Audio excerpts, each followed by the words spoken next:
Hello everybody, August 13th, 2018. Hope you're all doing well, wherever you may be.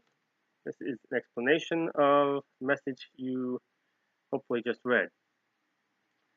My number 1207, the blog's different number, August 11th, 2018.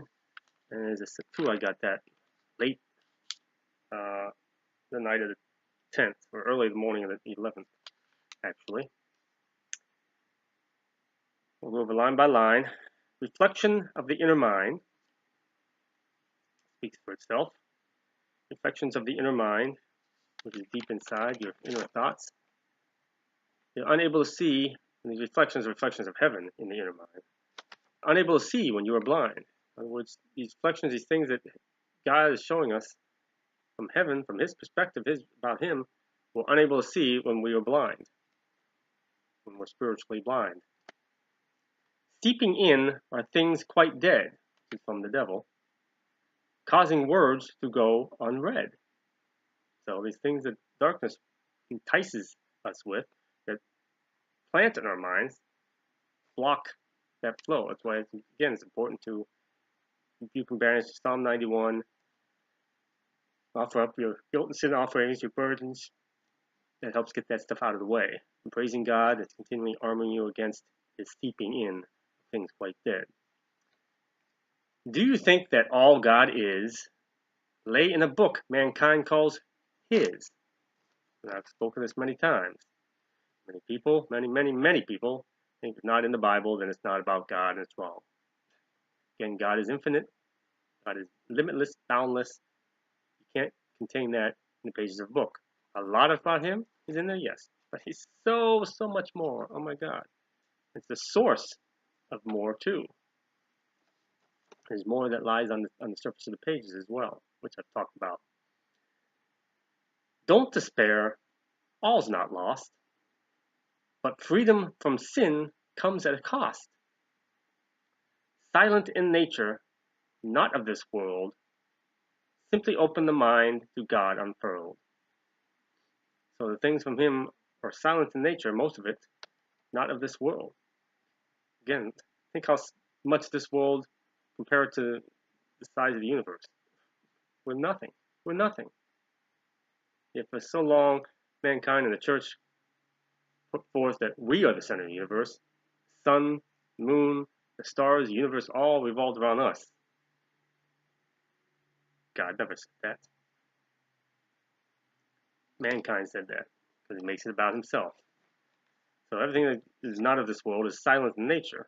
Simply open the mind to God unfurling all that God is. And go think in here, in the heart. Payment in a basket buys nothing in spirit. Now, that is speaking of tithing in the church. Everybody does. Payment in a basket buys nothing in spirit. Buys nothing. You're not paying God. You're not buying God off. That's what I know people think. They are buying off their sins. Here, give this to God and I'm forgiven. No. You were forgiven beforehand. That's the church and mankind has tricked you into thinking, do this and you'll be forgiven. No. You were forgiven before you even thought about the sin. You have to forgive yourself. So then these people are doing that to alleviate their own guilt. No. It doesn't work that way. Give unto Caesar what is Caesar's, give unto God what is God. So you're giving to Caesar, you're not giving to God.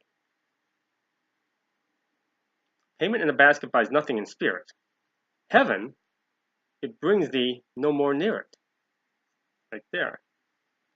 You're not getting any closer to heaven by putting money in a basket. Joy of joys, a thing to behold. To savor its truth, in faith be bold. So to savor the truth of heaven and the joy of joys, you must be bold in faith. Profess your faith. Don't be embarrassed by it. Don't be ashamed of it. Don't be afraid about how people are going to react to it. That's on them. That's on them. Be bold in faith. You know, everybody's out there.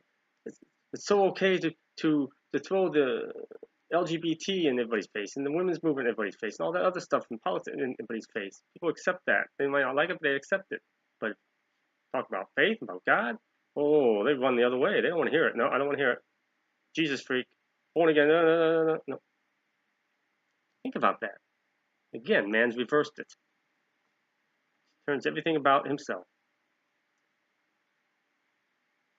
And who would be behind that? The devil, because it takes the focus off of God, which takes you from God. The devil's weaning, slowly reeling in everybody, more and more people away from God. Another sign that how much closer we are to the end.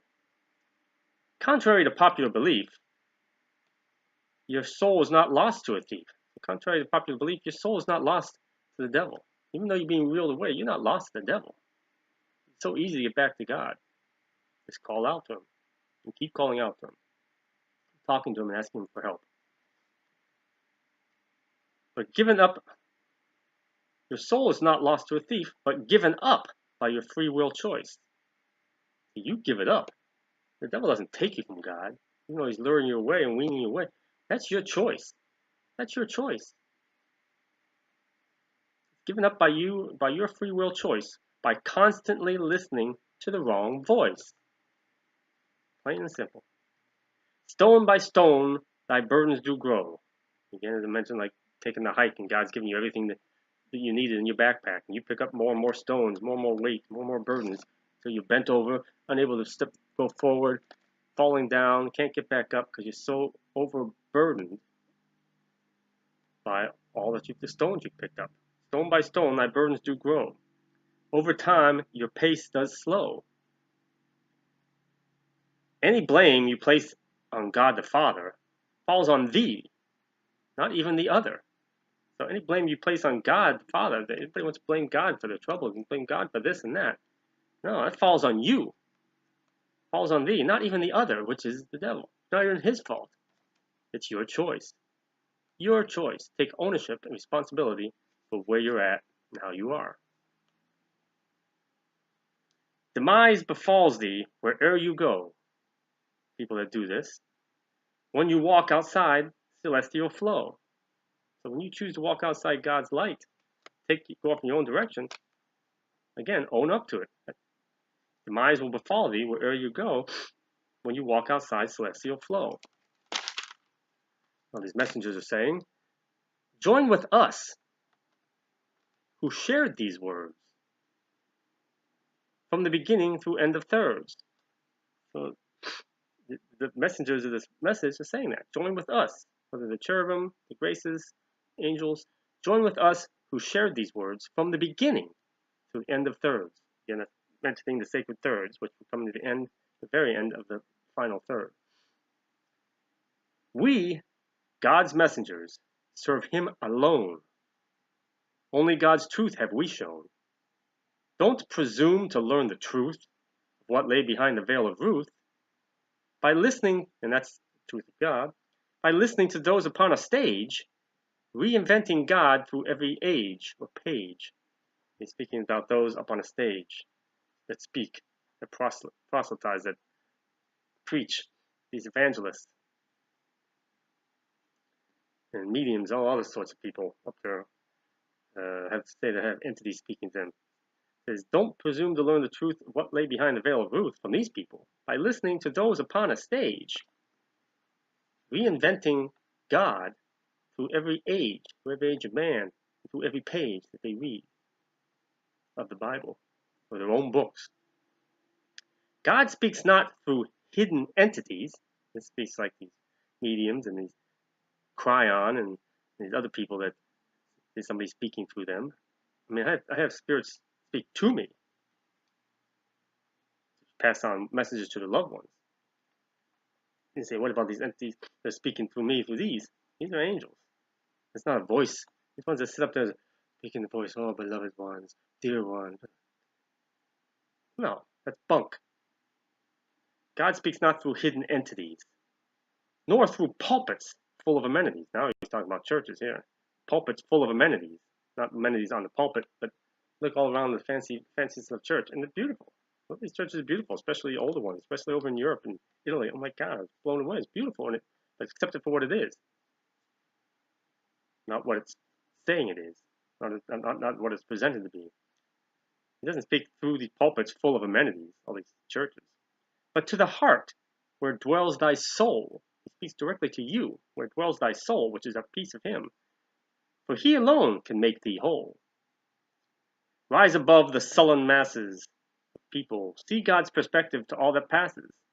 So I say, you ask for that and pray for that discernment of God's wisdom and knowledge, which is his perspective. Again, there's a difference between you being in the forest, lost, confused, or being in the forest or a maze or whatever, have wisdom and knowledge and can figure your way out of it eventually, or having his wisdom and knowledge and being up above, looking down, it's like, oh, I can see, let's go this way, this way, this way, this way, boom, bam, boom, you're out real fast. You're not struggling. That's the difference. Rise above the sullen masses, see God's perspective to all that passes. More and more his children stray, falling further behind along the way. Leave behind that which you love, people, places, things, to find thy way to heaven above. You gotta let go of everything. Learn the meaning in truest form. Those of the flock are not the norm, or do not conform. So those of his true flock are not the normal people. They do not conform to the ways of this earth, to mankind's rules and laws. I'm not saying break mankind's rules and laws, but they don't conform to that. They put God first. Those of the flock are not the norm, or do not conform to that which follows the ways of the world, or to those whom follow the ways of the world. So, a true flock, true believer of Jesus, you don't conform to the norm. You are not the norm. To that which follows the ways of the world, or to those whom follow the ways of the world. You conform to God, his ways, and follow him. For that, this only leaves your colors swirled. It means you're all distorted. Soul's all distorted.